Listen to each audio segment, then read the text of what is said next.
She gave us the warning. Yeah. Hi, everybody. We're people from the internet coming together to talk on the internet to you. I'm a person. There's Chad. Introduce yourself. Hi. Tell them who you are. I'm Chad the alcoholic. It's not my real name. My real name is Chad, but it's not Chad the alcoholic. And I don't know what I'm doing here, but I'm excited. Perfect. I'm GrimGriz on the internet. Also, it's my real name, but not my legal fiction by which you folk call yourselves. Oh. So Chad, Yes. I watch a lot of this Paul Vanderklay cat. And I've heard that. And he showed a clip from this Chris Williamson guy. Okay. And it said, well, did you do very well, if you know what I mean? Do you do very well With that. Yeah, it was, I don't mean to be vulgar, but the expression the man used on the Vanderklay clip was Chad Fox, I think. Like, you know. Oh yeah.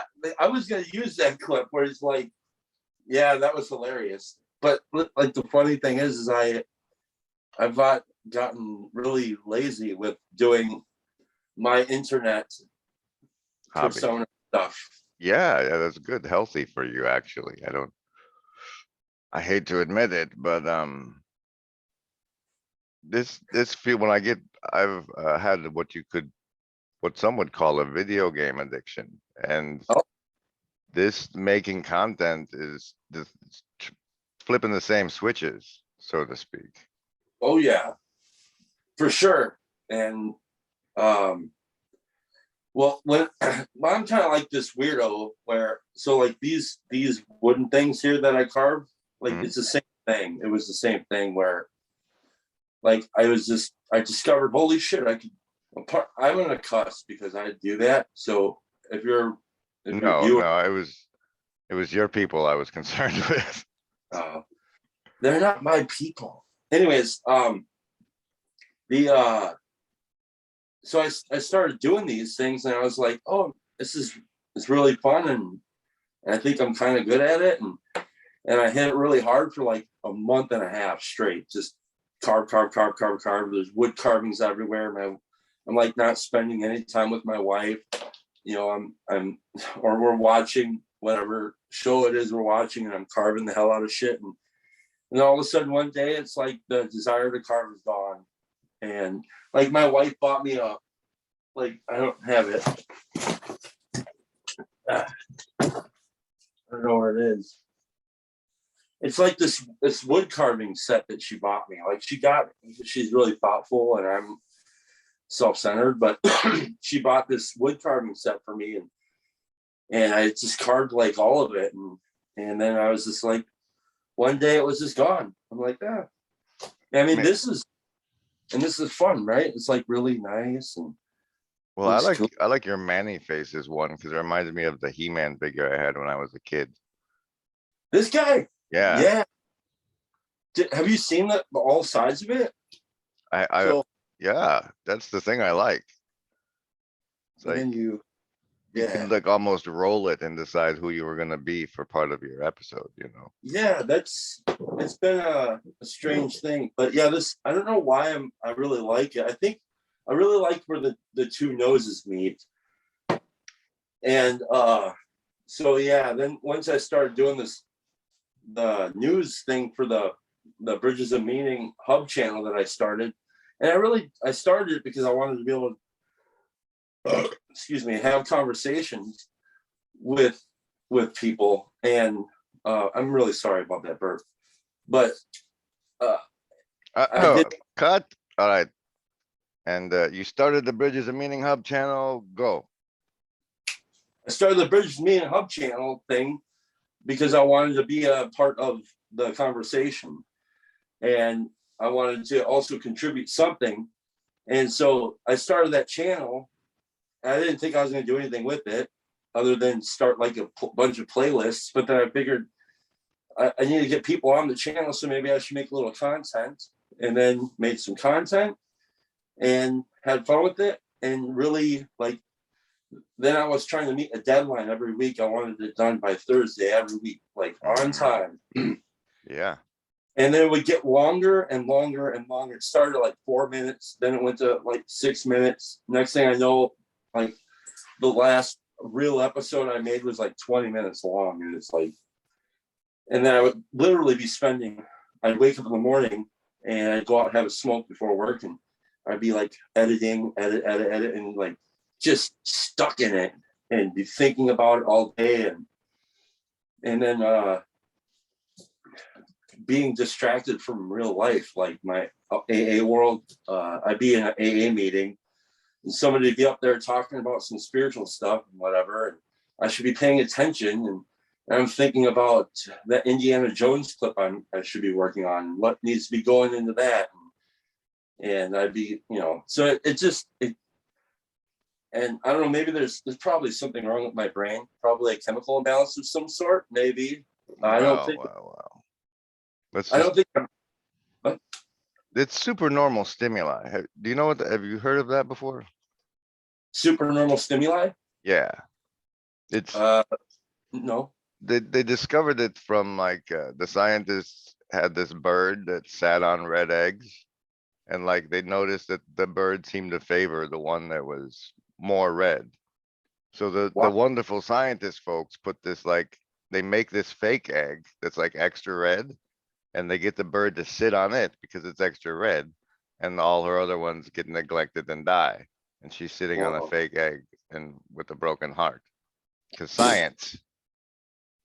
Wow, this must explain why I'm actually sitting on this right now. Yes, yes.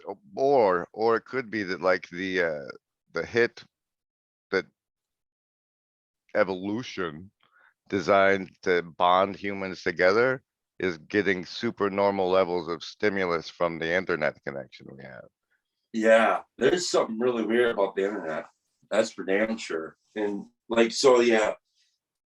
And well, it's dangerous for somebody like me whose life depends on staying focused on like activities that save my life and get me, like, that basically got me connected to a higher power and stuff like that. And so the internet, yeah, it's fucking weird, man. It's and I didn't come to the Bridges of Meaning Discord server or anything like that to I ended up going there because Paul, how do I put this? Like, what do you want me to do? You want me to tell my, like, part of my story this way? Because, like, I don't know. Like, what happened was well, I wanted to know whether or not, if like you gave yourself the proper boundaries of it has to be 4 minutes or 5 minutes or less if you're gonna ever come back and do it again. Oh, I'm gonna do it again. I just, like, today or this week I started putting together a little bit of a clip, and it wasn't. It's not the same super whatever you were talking about. It's not the same kind of juice flowing up there. Mm-hmm. It's not the same kind of connection that I was having before. Like, because I was watching that Michaela Peterson, Jordan Peterson, Africa Brooke conversation, and there's a part in there that I thought was really good, and then something came to mind. But then when I tried to execute it in my editing, it was like, it's kind of lame. Yeah, that Chappelle joke in my last one, it was kind of a stretch. Well, I thought it was though. I like the approach, but that you were having with that. But I know the feeling of having that awkward feeling about it. And this is one of the things I kind of thought I was going to be concerned about when doing this, because what made it fun for the first month or two or whatever that I was doing this, I didn't have to think about it. I didn't have to think about whether it was good or bad. I didn't give a shit. And that's what made it just fly. So now I feel like I'm under some sort of pressure to make, and nobody's applying the pressure to me. This is just an egoic pressure of I want you to like me. I want you to think I'm good. I want, all this different shit that I got going on up in my crazy head. And so it pollutes the art. And even calling it art pollutes the art. You know what I mean? Right. I was gonna, like, part of the reason I wanted to talk to you is because you did that. Like, it was, to me, it was a community service more than a self-service. Right. Like, because there's enough people gathered that it is a community. I don't know. I mean, not to the extent others are, but it's a lot, like, it's more of a community than most, probably all other channels, at least all the other ones I've found. But Right. it's also not a community. So, I mean, I can't go there for a loan necessarily, or I Yeah. can't do anything there. But still, it's like, say we all go bowling. We all live in the same town and we all go bowling on Thursdays. Like, Yeah. you said, I'm gonna do something for all the people that go bowling on Thursdays. Mhm. And I saw that, and like, since forever, I'm trying to build, because to me, like, we're on YouTube to sell commercials. That's why we're here. We think that we can earn a living by helping YouTube help you choose a product. That's no, we're here because everybody else is already here. Right. And to the extent that, to me, it's a video game, but it's also mission work, which It is, is. I it think. was, go ahead. Yeah. I'm sorry. No, I'm sorry. I'm bad at this. Because I just like cut people off and shit. But it is a fine balance, because I noticed that, because I've been creative most of my life in some capacity, and so I need to have a creative outlet. Part of the creative outlet is some of the sharing. I love the sharing of it, but and it is the feedback. I also like that the dopamine hit of the feedback is wonderful, but I don't know how to handle that shit at all, and so it really ruins the integrity of it, I think. And then so that I want to get on track and I want to do it again, and it was just, I don't think it'll be genuine, like it's hard. And like so I'm glad we're talking about it, because I like to talk about all sort of manner of things, but I want to keep it real. I'm not going to go up here and play some bullshit game and say it was fucking awesome and I'm awesome and this is, it's not. The whole thing was stupid anyways. It wasn't that hilarious, but it felt good to feel like I was a part of the community. It felt good to have Paul say on his channel, "Oh, go watch the news channel." Like, that feels good. Like, I really love Paul a lot. Like, I think that guy's got he does it better than the rest of us in some way. Like He's got pastoral training or something. well, definitely. And he doesn't seem to, it doesn't seem like he really is too attached to what we really think about it in many ways. I think he's careful with his words, but I think at the base of it, he doesn't really give a shit if we're like saying it's awesome or it's bad. You know what I mean? Well, and that's my perception of it anyways. There's something everybody should always remember about Paul. Oh, wait, it's not sharing. Hold on. That's wrong. Are you ready, kids? Aye, aye, Damn it. Captain! I can't hear you. Aye, aye, Captain! Oh, who lives in a pineapple under the sea? SpongeBob SquarePants! Absorbent and yellow and porous is he? SpongeBob SquarePants! My If double none of them speed? something you Yeah, wish. worth it. Then drop on the deck and flop like a Alright, fish. cut, edit, go.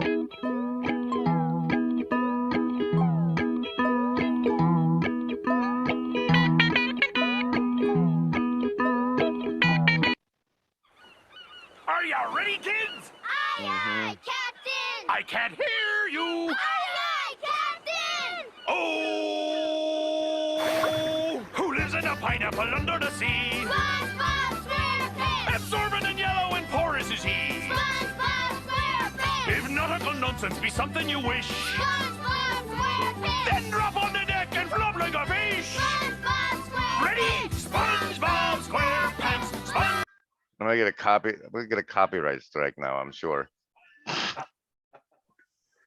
Now only what have I I done? only had one of them, and it was because I pulled a clip from the Titanic movie.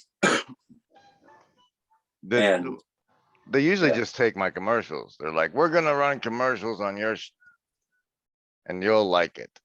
I'm like, Oh, okay, just don't like, I did that 5 seconds of Blade Runner that like, I've seen things you people wouldn't believe. And they're like, okay, your commercials are mine now. Congratulations. wait, you get commercials ran on your channel? No, but that's what they say whenever I get a copyright thing these days. It's like, Oh, my copyright things are usually not, you can't play it. It's just, we'll take your commercials and that's all right. I'm cool with that. yeah, I don't. Yeah. Well, yeah, they wouldn't play my video in Germany because of the Titanic, and so I had to make a German edits video because I I wanted the remember German that. to watch it. I said, I But- didn't understand what the German edits were. I was like, what? Yeah, because all of a sudden I started getting messages like the people in Germany were like, "Yeah, we try to watch it, nothing plays." I'm like, "What?" And then so I went in my email, which I never checked, and there was like, you have the movie from Titanic, and so you can't, the people can't watch this. So I thought that sucks. Why can't the Germans watch Titanic? Because of the Olympia and the insurance, I think, but we shouldn't discuss that. There's so much we shouldn't discuss. That's the thing about YouTube. I don't feel safe there anymore. And Let's so, discuss things we shouldn't discuss. say again? Let's discuss things that we shouldn't discuss, Okay. like pizza with pineapple on it. What do you think about that? Oh, I think that whole thing is like controlled opposition. It's like, we want to make you think such crazy things about us that people, when you tell other people, they look at you like you're crazy. So we put pineapple on our pizza. Yeah, but have you had it? I can neither confirm nor deny such things. This is a public. I don't. Oh my goodness. I don't think it's the pineapple pizza that's crazy. You know what I think is crazy? I think that if you were to run tests on these people, you would find that they are all probably the most self-centered people on the planet.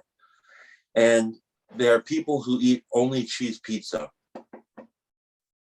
And those are the most self-centered. Yeah, of course. What do you think about being self-centered? Well, I think that I am. I think that it's How's the experience of that been for you? Seems like it'd be a lot of pressure. well, it's what is it? Narcissistic to a degree, I guess.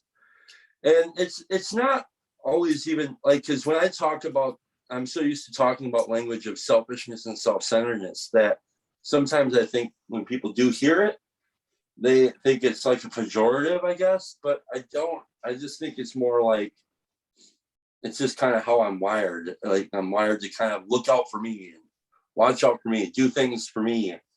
And so I have to stretch to be more other-centered, and that's kind of like the cure for my illness. So you see the self-centeredness as an illness, though?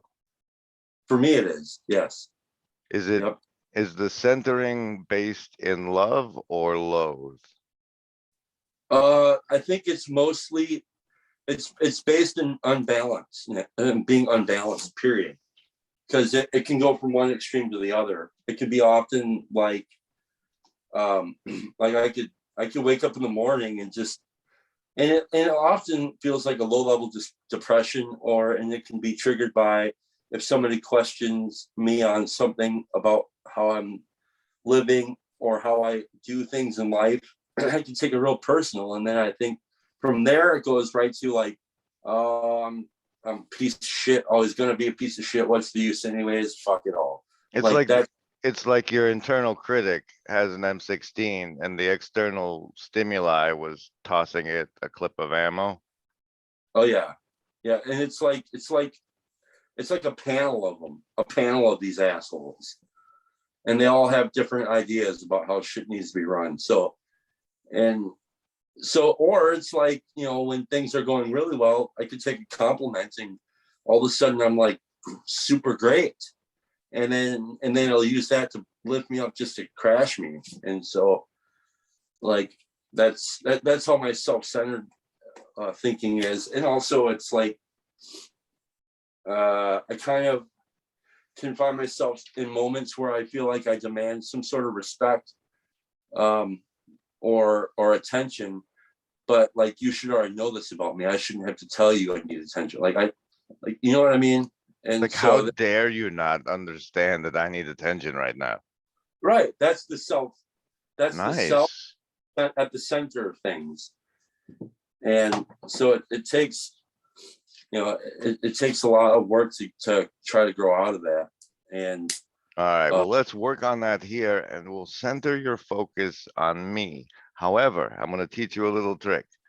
okay, You're going to use your self-centeredness to focus on your performance of your questioning of me, okay, while your external attention appears to be focused on me. Okay? okay, All right. You got a list, you got papers. Let's go. okay. What do you think about cheese pizza? Now, we've covered plenty of pizza. Okay. What about, oh, here we go. Neo-Gnosticism. Tell me about this. Neo-Gnosticism. That's like, people are running around saying that the transhumans are Gnostic. The transhumans are Gnostic. This is untrue. Okay, so Gnostics versus Christians think this place is hell. This place is where Jesus is gonna come. And so that's Gnosticism versus Christianity. What this transhumanism thing is over here, this place is hell. We want to get out of it. And these neo-Gnostics are like, this place is hell. We want to go deeper inside. So that's the difference between Gnostics and neo-Gnostics.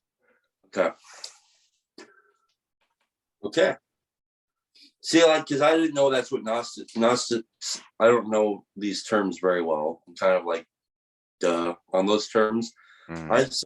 I think all Christians think they're Gnostic, or at least they act like it. Whoa. Like they're all knowing. Like, and I think sometimes people act like this anyways. They have their own ideas about stuff, and they're the right ideas. And so that's how I was understanding Gnosticism. Oh, like Like, know meant like an absolute certainty, like almost the way grok is used in Stranger in a Strange Land. Shut up.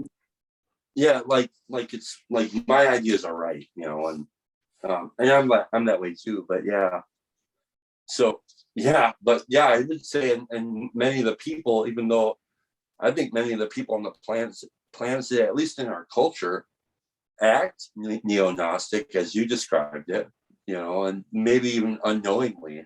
Well, the black screen matrix has been programming us toward it. So it's like, crawl deeper and deeper into the screen, crawl in the VR, sit it like, because you are so much easier to manage if you're sitting at your house plugged into something. Yeah, dude. Well, yeah, the phone and the smart screen, that reminds me of, have you ever read The Great Divorce? No. Do you know what book that is? So I don't even know what the topic of it is. okay, so real quick, The Great Divorce was a book that was written by C.S. Lewis. It was like this allegory or a story where somebody at the beginning of the story, they get on this little bus and they start to hover away from the town, and then they like go, and all of a sudden they're in this place they leave hell, and they have an opportunity to basically, I think this is how I understand it, they have an opportunity to surrender their sin or whatever, but they don't know it. And so they're met with all these different opportunities, and all very stuck in their ideas. And basically the hell in the Great Divorce is kind of like everything you ever wanted. That's the hell. And I think sometimes you said the black screen, what you call it thing? Matrix. The screen matrix. Yeah, it's very much like the hell in the Great Divorce. And I mean, It seems where we're aiming. It seems like the aim of the species is either there or the like rebellion that wants to go Amish. right. But yeah. And that's my personal meaning crisis is I'm not really that interested on being of either of those teams. Right. Yeah. Yeah. I mean, I think that I was thinking about this one day. I'm sure many people have, but think of how like I imagine this is my cell phone. I can't do it with my phone because you're on it. But like right now I'm communing with God. Right. True. I'm almost in a bowing position. I'm seeking a friendship. I'm seeking answers. I'm having a talk with my phone. I often will look like I'm almost praying with it when I'm doing this deal with it. And I guarantee everybody who owns a smartphone spends more time with their smartphone than they do in any kind of communion with the God of their own understanding. And so this is like, it's kind of strange to me, and we don't even know it. And it's kind of weird too. It's almost like a crystal ball, but it came in the form of a box, and it has a screen on it, and there's all sorts of magic in it, and potions of all sorts, and little fairies in there, and monsters, all sorts of shit inside this God device. It's there's this thing I read, I don't know, it came out 40s, 50s, 60s, somewhere. It's a newspaper piece back when, people would submit things to editorials, I think. And it's all about the stranger in the house.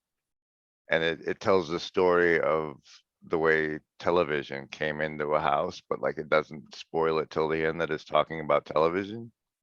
Mm. And humans get better at whatever we do. And the perfect example is like if you watch the Olympic gymnastics from the 50s till now, like that's just what humans do. We get better at whatever it is we do. And like since the Industrial Revolution, we've been getting better at feeding off of each other. And we've been getting better at programming people to be good consumers. Like, okay, like just if you look at the numbers of people who watched the Walking Dead series show, look at those numbers and realize there's that many people mindlessly consuming a show about mindless consuming. Wow. It's, Sure. and it like for people that can see these things, it's like I'm swept away in a flood of people that open spam emails. I don't know. I don't know what to do for any of you. I don't know what to do for myself in this situation. Yeah, I mean, and that's the other thing too, because I see these types of things too, but then I have to realize I'm right there in the crowd. I'm not any different. There's, I mean, go ahead. There's this clip I cite, I go back to a lot. It's red ants in a flood. They like cling to each other and just become a raft. And that's my answer for us in the information flood. And so like, that's why I'm drawn to places like the Discord where it's kicking out sub channels. Like for other people to lead them to the raft is like somebody accidentally could find your or my stuff and end up on the raft that way.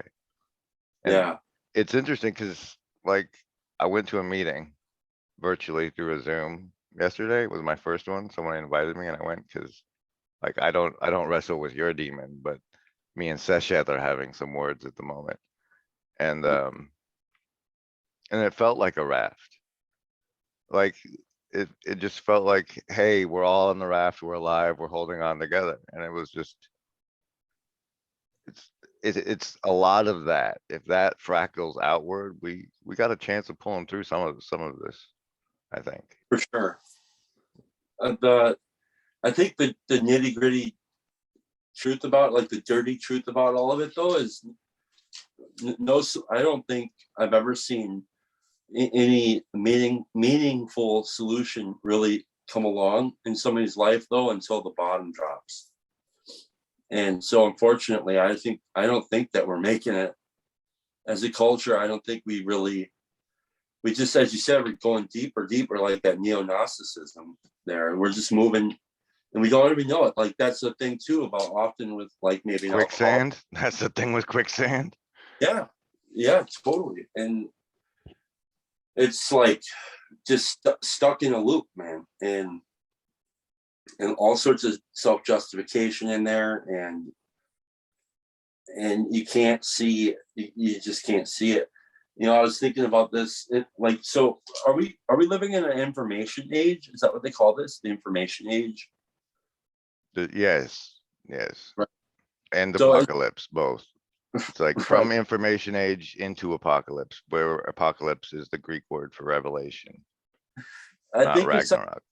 it's kind of ironic how in the information age, people are treated as stupid as ever. And are quite, many of us are, I mean, not smart or wise. So we got all the information, but with all we know, it's like we'll never learn. So like, it's weird, man. It's really. Like, you see a person with a smartphone, like you're outsourcing the smart. Oh yeah. It's like, where's the smart in that situation? I got it right here. I can tell you anything. I can tell you anything.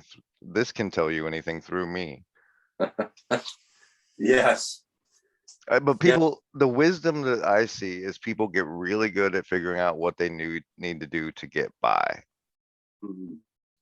And too much of the time going along is the easiest way to get by.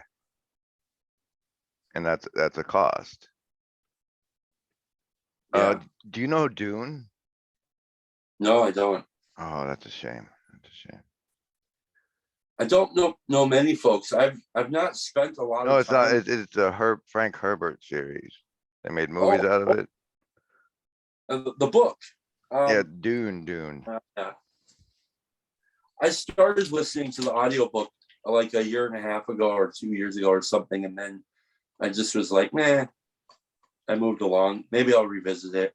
Well, basically the prince gets screwed over, and his whole family does, and the emperor backstabs him by mixing in these elite troops called the Sardaukar with the other guy's enemies. And what we have is very, very soft men. And I don't know, we're shipping in people from very, very hard places, poor refugees from very, very hard places.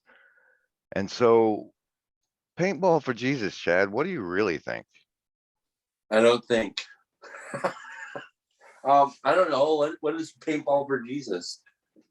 It's where the churches sponsor a paint, like each church or denomination that can in a geographical region sponsors a 6-person paintball team.